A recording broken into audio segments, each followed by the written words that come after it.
Assalamu alaikum warahmatullahi wabarakatuh. I'm Umar bin Abid and you're watching Umar Linguistics. This video is in English and you can watch, this video is in Urdu and you can watch the same video in English as well. I have given the link in the description below. Alright, I have already made all videos on the regions of language in English. ये जो the origins of language इस lecture में ये मैं पूरा chapter cover करूँगा। अच्छा, तो आपको पता है कि पहले भी मैं ये वीडियोस तो बना चुका था दी ओरिजिन्स ऑफ लैंग्वेज पर और मौजूद भी हैं। और मैंने हर जो टॉपिक था the divine source, the natural sound source और जो आगे the genetic source, physical adaptation source, मैंने हर एक पे अलग अलग वीडियोस बनाई थी। लेकिन ये जो मैंने वीडियोस बनाई थी ये मेरी बिल्कुल सबसे अर्ली जो वीडियोस हैं वो यही वाली वीडियोस हैं। उनमें तब मेरे पास थोड़ा माइक भी इतना अच्छा नहीं था और वीडियो एडिटिंग का सॉफ्टवेयर भी इतना अच्छा नहीं था। लिहाजा मैंने मुनासिब समझा कि मैं इस पूरे चैप्टर को दोबारा जो है वो एक ही लेक्चर में कवर कर देता हूँ। ठीक है, और लेकिन वो उन लेक्चर्स में भी आपको इंशाल्लाह सही तो समझ आ जाएगी अगर आप वो भी देखना चाहें। ठीक है, और दूसरी वजह ये भी थी कि 7th एडिशन जनवरी 2020 में जो है वो पब्लिश हुआ है और ये लेटेस्ट एडिशन है। इसमें कुछ नई चीज़ें भी मौजूद हैं। ठीक है, इसलिए भी चलें, ये भी अच्छा होगा कि हम वो चीज़ें भी डिस्कस कर लेंगे। ठीक है, जहाँ तक इंग्लिश की बात है, मैं इंग्लिश में भी ये सारे लेक्चर्स अब बना रहा हूँ। फर्स्ट 2 चैप्टर जो हैं वो अब तक कवर हो चुके हैं। ठीक है, अगर आप इंग्लिश उर्दू में नहीं अच्छा समझ सकते तो आप वो लेक्चर्स देख लें, या आपके कोई जो है वो क्लास फेलोज़ या आपके दोस्त जो उर्दू में ना समझ सकते हैं वो इंग्लिश में, इसलिए मैं बना रहा था। क्योंकि आमतौर पर पाकिस्तान, इंडिया, बांग्लादेश, इधर तो अक्सर लोग जो हैं वो उर्दू समझ लेते हैं, लेकिन बाकी कंट्रीज से भी कुछ व्यूअर्स आ रहे थे और वो कह रहे थे कि इंग्लिश में भी बनाएं। ठीक है, तो आज के इस लेक्चर में हम दी ओरिजिन्स ऑफ लैंग्वेज को कवर करेंगे कम्प्लीटली। ठीक है, तो मैं ज़्यादा लंबी बात नहीं करूँगा और इंशाल्लाह हम जल्दी जल्दी कवर करेंगे, क्योंकि ख़ास अगर आप पहली दफ़ा ये लेक्चर देख रहे हैं, यानी क्योंकि हर साल नए स्टूडेंट्स आते हैं, तो भी इंशाल्लाह ये वाला लेक्चर आपके लिए ज़्यादा हेल्पफुल होगा। ठीक है, क्योंकि लेटेस्ट एडिशन से भी है। तो आपको पता है कि जॉर्ज जूल हर चैप्टर के शुरू में जो है वो कोई ना कोई कोटेशन लाते हैं ताकि उस चैप्टर का वो थोड़ा बैकग्राउंड बन सके। तो अब ये पढ़ते हैं ये क्या है। The first person to set foot on the continent of Australia was a woman named, ये वार्मरजी गंजी जो भी है, she emerge from the sea onto an island of northern Australia and then headed inland, creating children and putting each one in a specific place. As she moved across the landscape, she told each child, I am putting here. This is the language you should talk. This is your language. अब ये arid 2016 उसने ये एक story जिक्र की है origins of language के लिहाज से, क्योंकि यही हमारा चैप्टर है। अब ये एक नई स्टोरी है कि जी सबसे पहली जो वुमेन ऑस्ट्रेलिया कॉन्टिनेंट जो है वो उधर गई थी, उसका नाम ये था वारा मरंगिंजी, और वो सी से इमर्ज हुई थी और वो फिर एक ऑस्ट्रेलियन आइलैंड पे भी गई, नॉर्दर्न ऑफ ऑस्ट्रेलिया, और फिर जो है वो आगे बढ़ी और फिर क्रिएटिंग चिल्ड्रन, यानी कुछ बच्चे हुए उसके, and putting each one in a specific place, और उसने हर चाइल्ड को एक एक स्पेसिफिक जो है वो प्लेस पर छोड़ दिया। और जैसे ही वो आगे बढ़ी तो उसने हर बच्चे को कहा कि मैं तुम्हें इधर अब छोड़ के जा रही हूँ, तो जहाँ जहाँ मैं तुम्हें छोड़ के जा रही हूँ यही तुम्हारी लैंग्वेज है। तो अब इससे इस स्टोरी से फिर कई लोगों ने कहा कि अच्छा, जो हमारी इतनी डाइवर्स लैंग्वेज है, तो ये स्टोरी जो है वो कि ह्यूमन की इतनी ज़्यादा लैंग्वेजेस कैसे हैं, तो ये स्टोरी हमारे पास जो है वो कुछ ना कुछ हमें एविडेंस प्रोवाइड कर रही है, अगर ये स्टोरी ठीक है कि उसने हर चाइल्ड को एक अलग अलग प्लेस पर छोड़ा और उसने कहा यही तुम्हारी लैंग्वेज है जहाँ तुम रह रहे हो। ठीक है, तो खैर ये तो एक स्टोरी है। ठीक है, कि लैंग्वेज किस तरह बिगिन हुई, क्योंकि इसका कोई फिज़िकल एविडेंस मौजूद नहीं है, लिहाजा बहुत ज़्यादा जो है वो स्पेकुलेशंस हैं। ठीक है, तो मकसद क्या था जॉर्ज जूल का कि जो है वो हमारे लिए एक बैकग्राउंड क्रिएट कर दें इधर। ठीक हो गया। स्पेकुलेशंस हमें पता है कि हमें नहीं पता कि लैंग्वेज किस तरह ओरिजिनेट हुई है, और लिहाजा there is no limit of speculations की भी कोई लिमिट नहीं है। अच्छा, ये पावर पॉइंट में मैं कंप्लीट सेंटेंसेस आपको कई जगह नहीं लिखे हुए मिलेंगे, क्योंकि आमतौर पर पावर पॉइंट का ये मकसद भी वैसे नहीं होता। कई जगह पर लिखने भी पड़ते हैं और मैं खुद भी लिखता हूँ, ठीक है, लेकिन पावर पॉइंट का मकसद होता है कि कुछ शॉर्ट वर्ड्स लिखे जाएं, कीवर्ड्स, और उनके ज़रिए कॉन्सेप्ट समझाया जाए, ठीक है। तो अगर मे बी आपको कोई जो है वो इस तरह की ग्रामेटिकल मिस्टेक कुछ जगहों पर नज़र आ सकती है। पहली तो यह है कि हमें नहीं पता कि हमने जो लैंग्वेज की एबिलिटी है, वोकल पैटर्न यानी एबिलिटी, यानी बोलने की एबिलिटी, वोकल पैटर्न से मुराद यही है, appears to be in our brain which we share with all vertebrates including fish, frogs, birds and other mammals, but human language is far more than that। यानी जो हमारी हम कुछ साउंड प्रोड्यूस करते हैं, ठीक है, जो कि हमारे ब्रेन में पहले से ही मौजूद होते हैं। यानी ब्रेन में मौजूद होने से मुराद यह है कि हमें उसके बारे में जो है वो इतना सोचना नहीं पड़ता, या दूसरे अल्फाज में कि हमारे पास भी ब्रेन है, और कुछ और जो बाकी क्रिएचर्स हैं, हर क्रिएचर के पास ब्रेन है। और ख़ास तौर पर इसमें अगर हम वर्टिब्रेट्स की बात करें, जिसमें फ़िश, फ्रॉग्स, बर्ड्स और बाकी मैमल्स आ जाते हैं, तो इन सब के साथ एक क्वालिटी हम शेयर करते हैं, वो ये है कि ये भी कुछ ना कुछ साउंड्स प्रोड्यूस करते हैं और हम भी कुछ ना कुछ साउंड्स प्रोड्यूस करते हैं। लेकिन हमारी जो लैंग्वेज है वो सिर्फ साउंड से बहुत आगे है, ठीक है। हम साउंड्स के ज़रिए फिर आगे वर्ड्स बनाते हैं, फिर सेंटेंसेस बनाते हैं। तो हमारी कम्युनिकेशन लिहाजा जो ह्यूमन लैंग्वेज है वो इन सिर्फ साउंड्स प्रोड्यूस करने से, क्योंकि साउंड्स तो बाकी एनिमल्स भी प्रोड्यूस करते हैं, उनसे जो ह्यूमन लैंग्वेज है वो बहुत आगे है, ठीक है। ह्यूमन लैंग्वेज का मकसद सिर्फ साउंड्स को प्रोड्यूस करना नहीं है, बल्कि और काम भी करना है, ठीक है। अब व्हेन डिड लैंग्वेज डेवलप, इसके बारे में भी एक एस्टीमेट है कि स्पोकन लैंग्वेज तकरीबन 100,000 ईयर्स अगो जो है वो स्पोकन लैंग्वेज डेवलप हुई है, या 50,000 ईयर्स अगो, यानी 1 लाख साल या 50,000 साल पहले। और रिटन लैंग्वेज के बारे में ये कहा जाता है कि रिटन लैंग्वेज तकरीबन जो है वो 50,000 ईयर्स अगो जो है वो डेवलप हुई है। अब ये इस चीज़ को फाइंड करने के लिए कि लैंग्वेज का ओरिजिनल सोर्स क्या है, या लैंग्वेज किस तरह शुरू हुई, या असल में इंसान की सबसे पहली लैंग्वेज या ओरिजिनल लैंग्वेज कौन सी थी, इसके लिए फिर लोगों ने कुछ एक्सपेरिमेंट किए। कुछ लोग जो है वो डिवाइन सोर्स पर बिलीव रखते हैं, ठीक है, कि वो कहते हैं कि जैसे क्रिश्चियनिटी में यह है कि whatsoever Adam called every living creature that was name the of book of genesis में ये एक कोट है कि एडम ने जो जिस चीज़ को जो कहा वही उस चीज़ का नेम हो गया, और यही असल में जो है वो ओरिजिनल लैंग्वेज इंसान की। हिंदुज़म में कहा जाता है कि Saraswati who was the wife of Brahma, उसके ज़रिए जो है वो लैंग्वेज ह्यूमैनिटी को पहुंची है, यानी उसने सारी लैंग्वेज को उन्होंने जो है वो सारी ह्यूमैनिटी को उन्होंने लैंग्वेज सिखाई है। She was the first to speak language. इस्लाम में यह है कि चैप्टर 2 यानी सूरह बकरा आयत number 31, and he taught Adam the nature of all things then he placed them before the angels and said tell me the nature of these if ye are right. ये से मुराद इधर वो यू है, ठीक है, ये ओल्ड इंग्लिश में इस तरह लिखा जाता था। तो इस्लाम में यही है कि Adam peace be upon him को अल्लाह ने कुछ नेम सिखा दिए चीज़ों के, और उन्हें फिर एंजल के सामने करके कहा कि तुम इन चीज़ों के नाम बताओ। तो एंजल्स ने कहा हम नहीं बता सकते, तो फिर Adam's peace be upon him ने, आदम अलैहिस्सलाम ने वो सारे नाम जो है वो उन लोगों को बताए। तो इस्लाम में ये कॉन्सेप्ट है। तो हमें इस तरह जो है वो डिफरेंट रिलीजन्स में जो है वो कॉन्सेप्ट मिलते हैं। अब इधर क्योंकि हमारा मकसद इस चीज़ पे डिबेट करना नहीं है, हम सिर्फ जो है वो एक आइडिया ले रहे हैं कि डिवाइन सोर्स में लोगों का क्या क्या बिलीव है।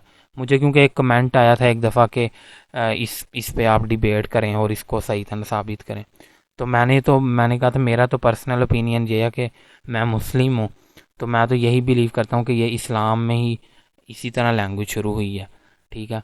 और मैं वैसे भी समझता हूँ कि जो वो बाकी फ़िज़िकल एविडेंसेस के ज़रिए भी, या जो कुरान में जो अब तक वो चेंज नहीं हुआ, और उसमें सारी चीज़ें जो हैं वो प्रूफ हैं। तो इसलिए मैं तो यही बिलीव करता हूँ। और अगर हम इसे क्रिश्चियनिटी में के इस कोटेशन से देखें तो भी ये थोड़ा मिलता जुलता है, ठीक है। लेकिन खैर हर एक का अपना ओपिनियन हो सकता है, वेदर यू आर क्रिश्चियन और हिंदू और मुस्लिम, तो हर एक का ये अपना अपना ओपिनियन जो है वो हो सकता है। लेकिन क्योंकि इधर हमारा मकसद ये नहीं है, ठीक हो गया। तो लेकिन इधर हमारा सिर्फ मकसद ये है कि हर रिलीजन में जो है वो क्या क्या व्यू हमें मिलता है डिवाइन सोर्स के बारे में, क्योंकि हम लिंग्विस्टिकली इन चीज़ों को देख रहे हैं, ठीक है। अब इसको फाइंड करने के लिए कुछ लोगों ने एक्सपेरिमेंट्स भी किए, जिनका यही बिलीव था कि डिवाइन सोर्स ही असल में वो है, कि लैंग्वेज जो डिवाइन सोर्स से आई है वही असल में लैंग्वेज, सबसे पहली लैंग्वेज वही थी। और उसको फाइंड करने के लिए कुछ लोगों ने एक्सपेरिमेंट किए। फिर एक ग्रीक राइटर हेरोडोटस ने एक स्टोरी नरेट की है इजिप्शियन फ़ारो की, ठीक है, जिसे फ़िरौन कहते हैं उर्दू में, कि उसने 2005 ईयर्स अगो जो है वो उसने एक्सपेरिमेंट किया 2 न्यू बॉर्न बेबीज़ पर। और and they happen to speak Phrygian word because. तो 2 सालों बाद उन चिल्ड्रन ने ये वर्ड बोला बेकोस। अब असल में हुआ क्या कि ये जो 2 न्यू बॉर्न बेबीज़ थे, ये जहाँ इनकी कंपनी में सिर्फ एक म्यूट शेपर्ड था, ठीक है, जिसे हम गलती से शेफर्ड भी कह देते हैं। शेपर्ड यानी एक म्यूट शेपर्ड था, यानी जो बोल नहीं सकता था, और एक जो है वो गॉड थी। ये 2 लोगों के अलावा उन न्यू बॉर्न बेबीज़ की कंपनी में कोई नहीं था, बाकी वो सारी दुनिया से जो है वो अलग थलग थे। तो 2 साल बाद उन्होंने ये वर्ड बोला, और ये एक फ्रीजन लैंग्वेज का वर्ड था। फ्रीजन जो है वो एक ओल्ड लैंग्वेज थी जो अराउंड टर्की में बोली जाती थी, ठीक है। तो उसने इजिप्शियन फ़ारो ने समझा कि जो फ्रीजन है यही असल में जो है वो डिवाइन लैंग्वेज है, असल में यही वो लैंग्वेज थी जो सबसे दुनिया की पहली लैंग्वेज थी, उसका ख्याल ये था। लेकिन कुछ राइटर्स ने, कुछ कमेंटेटर्स ने ये स्टोरी नरेट की, तो उन्होंने कहा नहीं, बै तो ये नॉर्मली है कि जो बै तो, क्योंकि गॉड्स भी बै करती हैं, तो चिल्ड्रन ने ये वर्ड उधर से सीख लिया होगा। और उन्होंने कहा कि कोस जो है यही स्टोरीज डिफरेंट लोग नरेट करते हैं, तो उन्होंने कहा कुछ स्टोरीज में तो कॉज का वर्ड ही नहीं है, लिहाजा हम यही कंक्लूड कर सकते हैं कि चिल्ड्रन ने सिर्फ बै बोला होगा, और बै भी उन्होंने वो बकरी से सीख लिया होगा। इसी तरह king James the fourth of Scotland, उसने भी एक इस तरह का एक्सपेरिमेंट कंडक्ट किया तकरीबन 1500 ईयर्स अगो। और जो चिल्ड्रन थे उन्होंने जो लैंग्वेज बोलना शुरू की वो हिब्रू थी, और वो किंग जेम्स द फोर्थ ने ये समझा कि यही असल में डिवाइन लैंग्वेज है, उसका पहले ही बिलीव ये था। तो उसने कहा कि हिब्रू ही असल में जो है वो डिवाइन लैंग्वेज थी, जो सबसे पहली लैंग्वेज यही थी, ठीक है। अब इसका इस एक्सपेरिमेंट का रिज़ल्ट ये आया। फिर Mughal emperor Akbar the great, ये जो ठीक है हमारे बर सग़ीर में, सब कॉन्टिनेंट में, उसने भी 2 न्यू बॉर्न बेबीज़ को आइसोलेशन में रखा। और लेकिन जो अकबर का एक्सपेरिमेंट था वो रियल वर्ल्ड सिचुएशन से या रियल वर्ल्ड आउटकम से बिल्कुल करीब था, यानी उस रिज़ल्ट में बच्चों ने कोई लैंग्वेज भी नहीं बोली। और यही आज हमें जो है वो साइंस से भी पता चलता है, ठीक है। हम न्यूरोलिंग्विस्टिक्स में पढ़ेंगे एक चाइल्ड के बारे में, जैनी, ठीक है, जो कि वैसे तो मैं न्यूरोलिंग्विस्टिक्स पे, आपको पता है मैं कंप्लीट बुक पर पहले ही वीडियोस बना चुका हूँ, कंप्लीट बुक पर मैं वीडियोस बना चुका हूँ, अलग अलग एक एक टॉपिक पे। लेकिन अब मैं एक एक चैप्टर को पूरा कवर कर रहा हूँ ताकि कुछ अगर नई चीज़ें हैं वो भी आ जाएँ। तो जैनी के बारे में अगर हमने न्यूरोलिंग्विस्टिक्स का वो पढ़ा है या वीडियो देखी है, तो जैनी, आपको पता है 12-13 साल तक जैनी को आइसोलेट किया गया था और जैनी कोई वर्ड नहीं बोल पाई थी। फिर हम इस न्यू वर्जन के आने से एक पढ़ेंगे विक्टर आइवरी, ठीक है। ये एक चाइल्ड था जो जंगल से मिला था, लेकिन ये भी कोई वर्ड नहीं बोल पा रहा था। तो ये भी हम पढ़ेंगे न्यूरोलिंग्विस्टिक्स में जब हम आएंगे। जैनी का तो मैं बता चुका हूँ, आप न्यूरोलिंग्विस्टिक्स में जाके वो देख सकते हैं, ठीक है।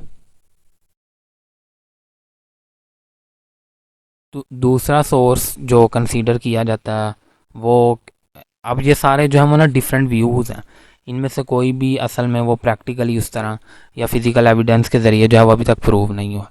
नेचुरल साउंड सोर्स क्या है कि humans auditory system start working before बस। अब जो रिसर्चेस हुई हैं उनमें देखा गया कि इवन जो है वो ह्यूमन का जो ऑडिटरी सिस्टम है हमारा, वो हम अभी पैदा भी नहीं होते, तकरीबन 7 महीने बाद, यानी 7 महीने बाद वोम में ही, ठीक है, माँ के पेट में ही बच्चा जो है वो 7 महीने बाद सुनने लग जाता है, उसका ऑडिटरी सिस्टम काम करने लग जाता है, वो आसपास के इन्वायरमेंट से फेमिलियर होने लग जाता है लोग साउंड सुन के, ठीक है। तो एक तो ये है कि माइट भी, ज़ाहिर है अगर ये चीज़ है जो कि अप्रूव हो चुकी है, तो इसका मतलब है कि ह्यूमन बींग्स ने इस तरह अपने अराउंड सराउंडिंग जो है वो लोगों से सुन के जो वो लैंग्वेज सीख ली होगी। लेकिन जिस पर्सन 1922, जिस पर्सन ने काफ़ी ज़्यादा बुक लिखी हैं लैंग्वेज ओरिजिन, इस तरह की लैंग्वेज एंड नेचर पे, ठीक है, और उसने कुछ सीरीज़ भी दी हैं। एक उसने सीरी दी बाओ वाओ सीरी, तो बाओ वाओ सीरी दी और पूपू सीरी दी, ठीक है। अब इनमें फ़र्क क्या है?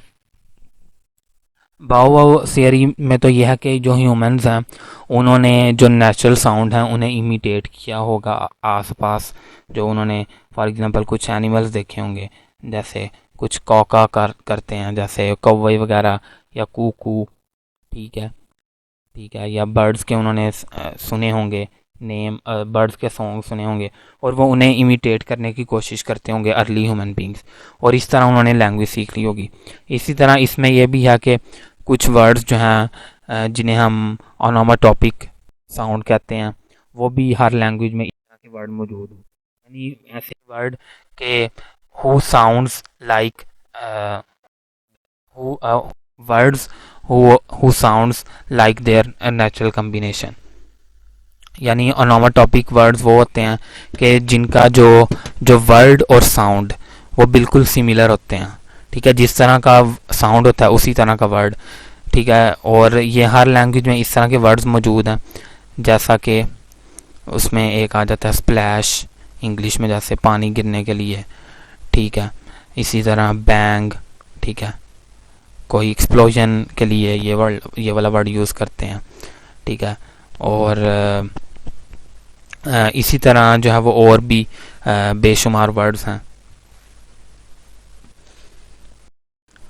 यानी बज़ है जो बी की आवाज़ है, हिस है, ठीक है, स्क्रीच है। इसी तरह उर्दू में जैसे हम जो हैन है उसके साउंड के लिए हमने एक वर्ड बनाया हुआ है कुकड़ू कुड़ू, वो जिस तरह बोलता है उसी तरह का वो साउंड है, या वो भी एक अनोमाटोपिक साउंड है। या बिल्ली के लिए हम बना लेते हैं, इंग्लिश में मियाओ है तो उर्दू में मियाऊँ मियाऊँ, ये सारी असल में ओनोमाटोपिक साउंड्स की एग्जांपल है। तो जिस पर्सन ने कहा कि जो बाओ वाओ थियरी जो है उसने इसलिए पेश की कि मे बी ये जो नेचुरल साउंड्स हैं जो कि हम जो ह्यूमन बींग्स ने आसपास के बर्ड से जो है वो इमिटेट किए होंगे, तो माइट भी इसके ज़रिए उन्होंने लैंग्वेज जो है वो बोलना शुरू कर दी होगी। फिर उसने इसी से रिलेटेड नेचुरल साउंड सोर्स से रिलेटेड एक और थियरी दी जिसे पूपू थियरी कहा जाता है। पूपू थियरी ये है कि जो हमारे कुछ साउंड्स होते हैं, जो सडन साउंड्स होते हैं, जो कभी कभार पेन की वजह से होते हैं, जैसे आउच, यक, ठीक है, तो माइट भी उसने कहा कि ये वाले साउंड भी, ये जो सडन साउंड्स होते हैं ये भी एक सोर्स हो सकते हैं कि जिसके ज़रिए हमने लैंग्वेज जो है वो सीखना शुरू की या लैंग्वेज बोलना शुरू की, ठीक है। लेकिन अब बात यह है कि ये जो नेचुरल साउंड सोर्स है ये भी इसलिए नहीं ठीक है, ये जो अगर जो नेचुरल साउंड्स की बात हुई है या अनोमाटोपिक वर्ड्स की हमने बात की है, ये किसी भी लैंग्वेज में जो अनोमाटोपिक वर्ड्स हैं वो बहुत कम है, पहली तो बात ये है। लिहाजा अनोमाटोपिक वर्ड्स को ये कहना कि वो ओरिजिनल लैंग्वेज का सोर्स हो सकते हैं, ये थोड़ा मुश्किल है। दूसरी बात, ये जो सडन साउंड्स वाली बात की कि जो हमें कोई पेन हो, ठीक है, तो या कोई चीज़ चुभे तो फ़ौरन से आवाज़ निकलती है।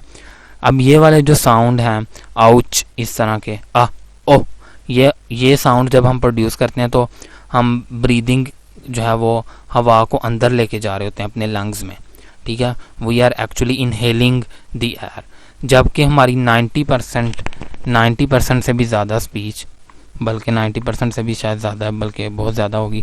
मे बी 95% जो हमारी स्पीच है वो एक्सहेल्ड स्पीच है, यानी हमारा most part of the speech जो है उसमें हम जो हवा है उसे लंग्स से बाहर निकालते हैं। Air we push out air out of lungs, we push air out of lungs in most of the speech. लिहाजा ये भी नहीं हम कह सकते कि नेचुरल साउंड सोर्स जो है वो ओरिजिनल सोर्स हो सकता है लैंग्वेज का।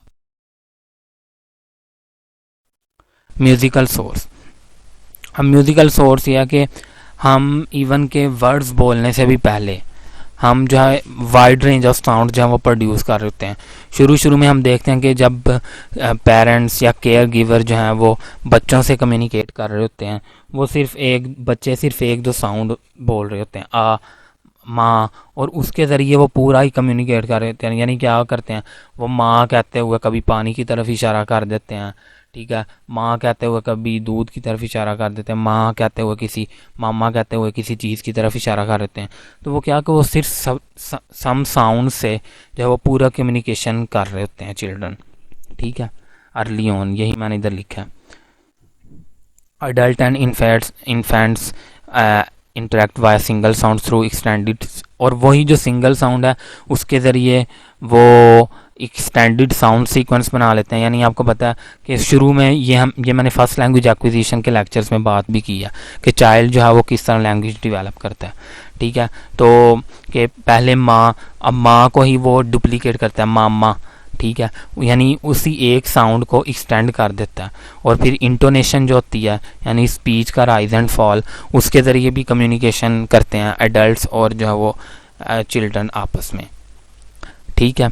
लिहाजा इसीलिए कुछ स्कॉलर्स ने कहा कि मे बी ये जो म्यूज़िकल जो हम अपने वोकल ये जो हमारा वोकल ट्रैक्ट है इसके ज़रिए जो हम म्यूज़िकल नोट्स बनाते हैं, ठीक है, म्यूज़िकल नोट्स को ये नहीं है कि कोई वो इंस्ट्रूमेंट पर ही हम, इन्हें भी म्यूज़िकल नोट्स ही कहते हैं जो हम अपने वॉइस के ज़रिए बनाते हैं। तो जैसे चार्ल्स डार्विन जैसे स्कॉलर्स ने कहा कि मे बी जो ये म्यूज़िकल सोर्स है ये ओरिजिनल मे बी शुरू में, जैसे उसने कहा the progenitors of human being might have developed sounds music to charm each other. उसने ये बात की थी कि हमारे एंसेस्टर्स ने मे बी सबसे पहले जो है वो म्यूज़िक के ज़रिए एक दूसरे से कम्युनिकेट करना शुरू किया होगा।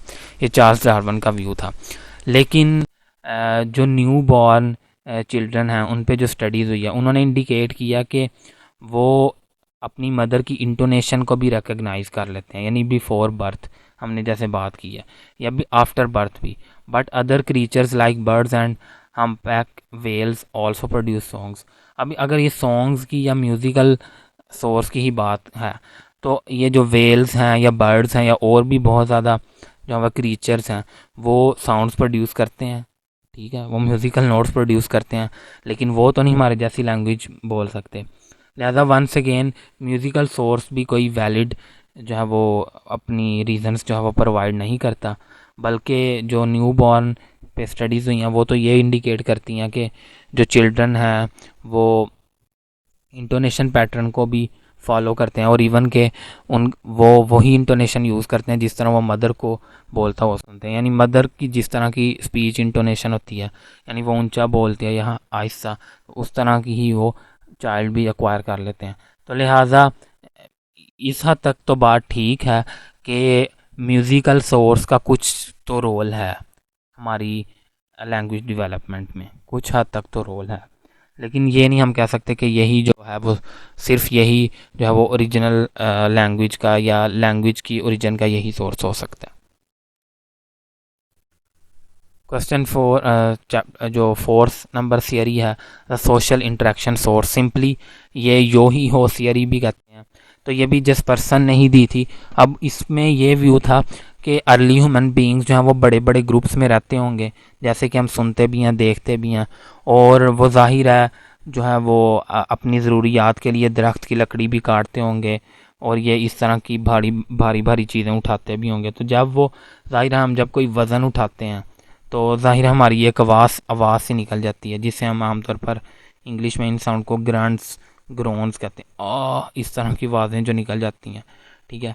तो वो कहते हैं कि ज़ाहिर है इस तरह की फ़िज़िकल एक्टिविटी जब वो करते होंगे तो ग्रंट्स और ग्रोन्स इस तरह के साउंड निकलते होंगे। मे बी वो साउंड जो है वो सोर्स हो सकते हैं लैंग्वेज का, या अगर वो इतने बड़े ग्रुप्स में रहते थे तो ये तो होनी यकीनन वो फिर कम्युनिकेशन के लिए कुछ ना कुछ एक दूसरे से कहते भी होंगे।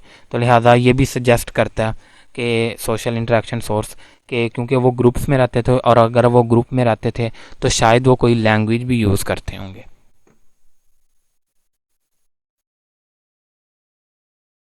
फिफ्थ सोर्स है द फिजिकल अडेप्टेशन सोर्स।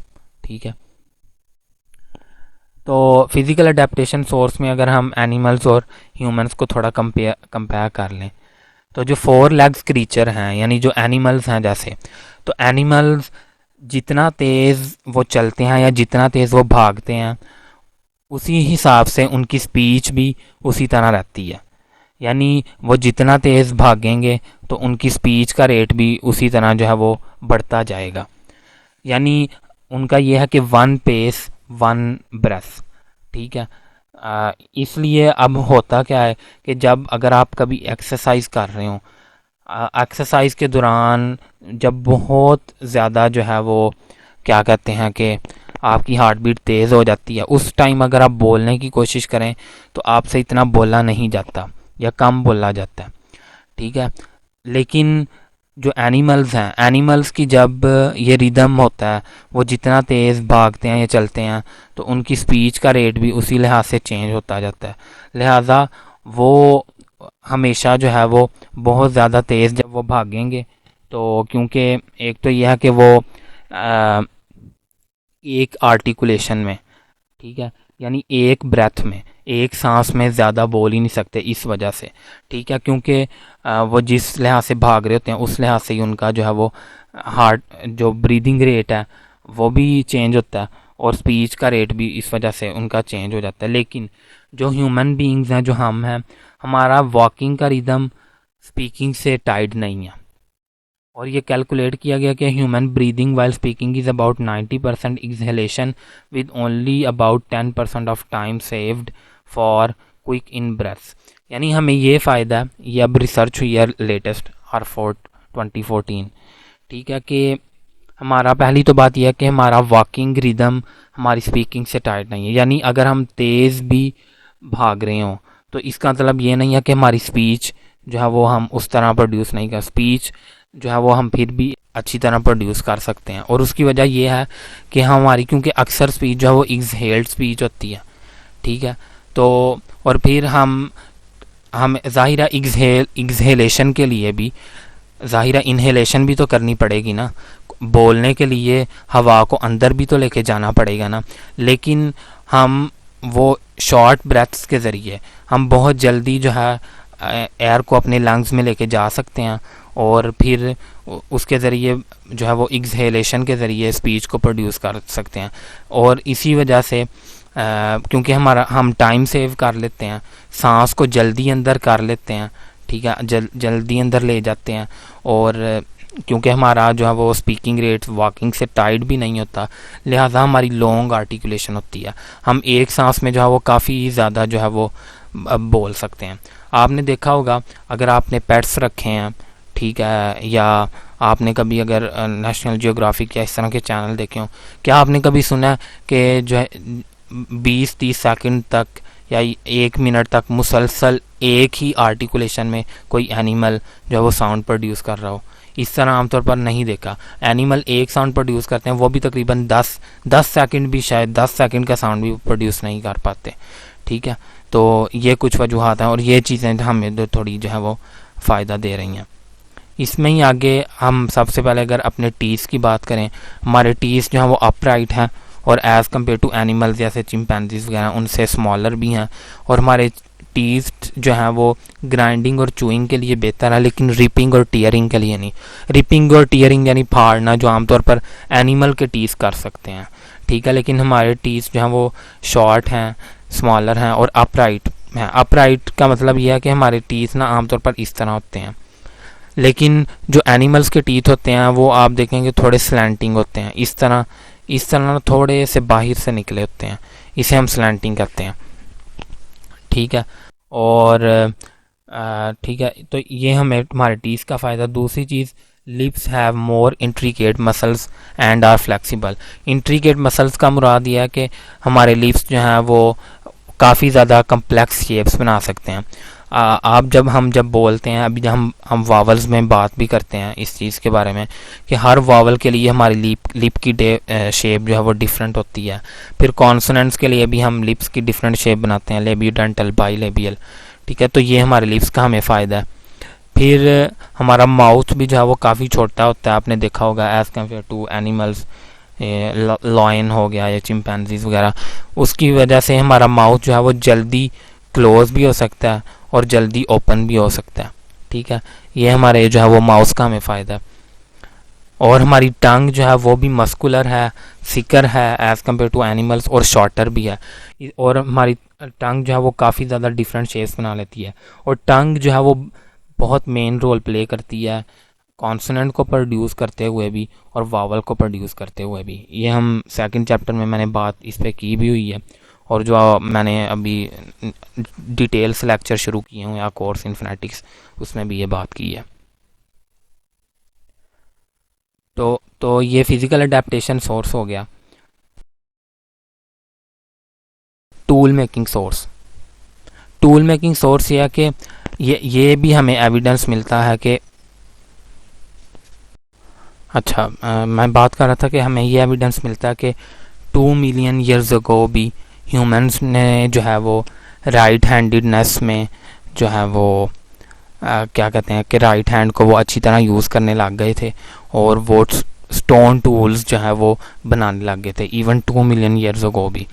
तो अगर वो 2 मिलियन ईयर्स अगो भी स्टोन टूल्स बना रहे थे, जाहिर है किसी भी चीज़ को बनाने के लिए ब्रेन तो यूज़ होता है, तो इसका मतलब है कि brain was working at that time. अब जब हम इसे लेटेस्ट रिसर्चिस से कंपेयर करते हैं जो अब स्टडीज़ हुई हैं, हमें पता है कि एक तो ये है कि ह्यूमन ब्रेन का जो साइज़ है वो हमारी एज़ कम्पेयर टू बॉडी के उसका काफ़ी ज़्यादा वेट है एज ह्यूमन ब्रेन का, और हमारा बेड जो है ब्रेन जो है एज़ कम्पेयर टू हमारी होल बॉडी वो है उसका साइज़ जो है वो ज़्यादा है। फिर हमारा ब्रेन जो है वो लेटरलाइज्ड है।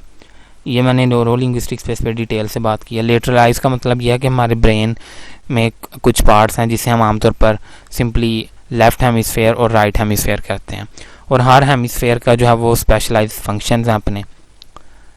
अब ये देखा गया कि the functions that control motor movements involve in vocalisation, ठीक है, वो मोटर मूवमेंट्स हमारे ब्रेन की जो वो हमारी वोकलाइजेशन को कंट्रोल करती हैं, यानी हमारी स्पीच को कंट्रोल करती हैं। और वो मोटर मूवमेंट्स या वो फंक्शन जो ऑब्जेक्ट मैनिपुलेशन में रोल प्ले करते हैं। और जब ऑब्जेक्ट मैनिपुलेशन से मुराद क्या है कि ऑब्जेक्ट को बनाना, ऑब्जेक्ट को डिफरेंट शेप्स देना।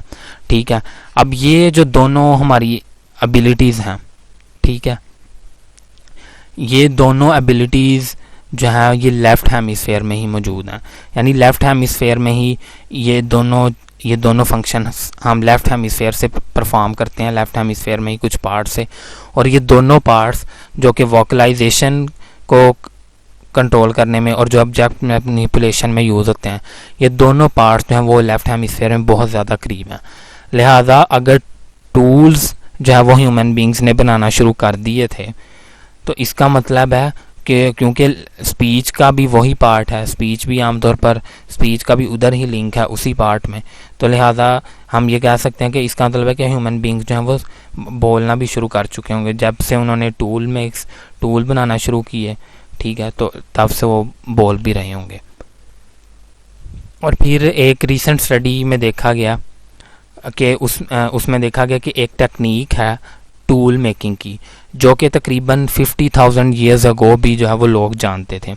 अब वो देखा गया कि जब आज के ह्यूमन बींग्स अगर वही टेक्निक को यूज़ करते हुए कोई टूल बनाएं, तो उससे जो ब्लड फ्लो है वो ब्रेन की तरफ इसी तरह जाता है जब हम कुछ वर्ड्स को सोच रहे होते हैं। यानी मतलब यह है कि जब हम कुछ वर्ड्स को सोच रहे होते हैं तो हमारा ब्लड जो है उसका फ्लो ब्रेन की तरफ जिस पैटर्न में जाता है, अगर हम कुछ यही टेक्निक से टूल बना रहे हों, तो उस टाइम भी उसी पैटर्न से ब्लड का फ्लो हमारी ब्रेन की तरफ जाएगा। यानी अगर हम कुछ वर्ड्स को सोचें या हम कुछ एक स्पेसिफिक टेक्निक से टूल बनाएं जो कि 50,000 ईयर्स अगो भी लोग जानते थे, तो इन दोनों एक्टिविटीज़ में जो ब्रेन की तरफ ब्लड फ्लो है वो सेम पैटर्न में है। लिहाजा एक और एविडेंस कि अगर 50,000 ईयर्स अगो भी वो ये टेक्निक जानते थे और पैटर्न भी वही है ब्लड फ्लो का ब्रेन की तरफ, तो ये भी एक इंडिकेटर है कि ह्यूमन बीइंग्स जो है वो लैंग्वेज यूज़ करते थे 50,000 ईयर्स अगो भी। 7 सोर्स है द जेनेटिक सोर्स। तो जेनेटिक सोर्स में मेन पॉइंट ये है कि हमारे जीन्स में कुछ इस तरह की चीज़ें हैं, यानी हमारे जीन्स में ही हमारे अंदर कुछ जीन्स ही ऐसे हैं जिन्हें हम लैंग्वेज जीन्स कह सकते हैं, जिसकी वजह से हम लैंग्वेज प्रोड्यूस करते हैं। ये मेन आइडिया है जेनेटिक सोर्स के पीछे। और इसे जब हम ह्यूमन डेवलपमेंट के मुताबिक देखते हैं कि जब बच्चा पैदा होता है तो ब्रेन का जो ब्रेन जो है वो सिर्फ क्वार्टर होता है ऑफ इट्स इवेंचुअल वेट, यानी ब्रेन का जो एक्चुअल वेट है, जो एक एडल्ट के ब्रेन का वेट है, वो उस टाइम सिर्फ उसका 4th पार्ट जो है वो बेबी के ब्रेन का वेट होता है। और लेरिंग्स जो है वो मच हायर इन थ्रॉट होता है। लेरिंग्स अदर चिंपैंजीज की तरह, एनिमल्स की तरह वो हायर इन थ्रॉट होता है। तो ये जैसे मैं आपको दिखाना भी चाह रहा हूँ कि देखें कि जो ये चाइल्ड है, ह्यूमन इन्फेंट है, इसका जो क्या कहते हैं कि इसका जो लेरिंग्स है, वोकल फोल्ड्स, वो ये है, और ये इसका फेरिंग्स है। तो ये काफ़ी ऊपर है अभी, जस्ट लाइक चिंपैंजी। यही वजह है कि जो इन्फेंट होते हैं वो बचपन में बिल्कुल कुछ जो है वो मंथ्स तक वो एट द सेम टाइम वो ब्रीथ भी कर सकते हैं और एट द सेम टाइम वो फीड भी कर सकते हैं। ठीक है, ज़ाहिर है क्योंकि उस टाइम उनका इतना कंट्रोल नहीं होता अपने वोकल फोल्ड्स पर, तो नेचुरली जो है वो उनका जो फेरिंग्स है वो ऊपर होता है। और यही हम पहले भी पढ़ चुके हैं कि एनिमल्स को, ये हम एनिमल्स और ह्यूमन लैंग्वेज का जब जिक्र करेंगे, ठीक है, तो उसमें भी हम थोड़ा डिटेल से डिस्कस करेंगे। तो एनिमल्स जैसे चिंपैंजीज होते हैं, इन्हें ये ख़तरा नहीं होता कि इनकी जो फूड है वो इनकी सांस की नाली में, ट्रैकिया में फंस जाएगी, इसीलिए। और बेबीज़ को भी ये ख़तरा नहीं होता शुरू में, लेकिन जैसे ही बेबी ग्रो करते हैं थोड़ी देर बाद तो लेरिंग्स जो है वो नीचे चला जाता है और एक हमारी लॉन्ग कैविटी फेरिंग्स बन जाती है, जिसकी वजह से हम वाइड रेंज ऑफ साउंड्स जो प्रोड्यूस कर सकते हैं और करते हैं, और एक ये रेजोनेटर के तौर पर काम करता है। लेकिन एनिमल का लेरिंग्स जो है वो यही होता है, और यही एक वजह होती है कि ये जो है वो ज़्यादा साउंड जो है एनिमल्स प्रोड्यूस नहीं कर पाते। ठीक हो गया। तो कुछ टाइम पीरियड के बाद लेरिंग्स डिसेंड हो जाता है, हमारा ब्रेन डेवलप होता है, the child has an upright posture, और चाइल्ड का जो है वो अपराइट पोस्चर बन जाता है, वो यानी वो चलना फिरना शुरू कर देता है और बात करना शुरू कर देता है। तो ये जो रिमार्केबल डेवलपमेंट होती है सिर्फ आफ्टर अ फ्यू मंथ्स कि चाइल्ड जो है वो बोलना भी शुरू कर देता है। इसलिए कुछ लोगों ने कहा कि we might have some genes of language, और इसी को इन्नेटनेस हाइपोथेसिस कहा जाता है कि human beings are have innately some genes और सम कैपेसिटीज़ और some abilities to use language.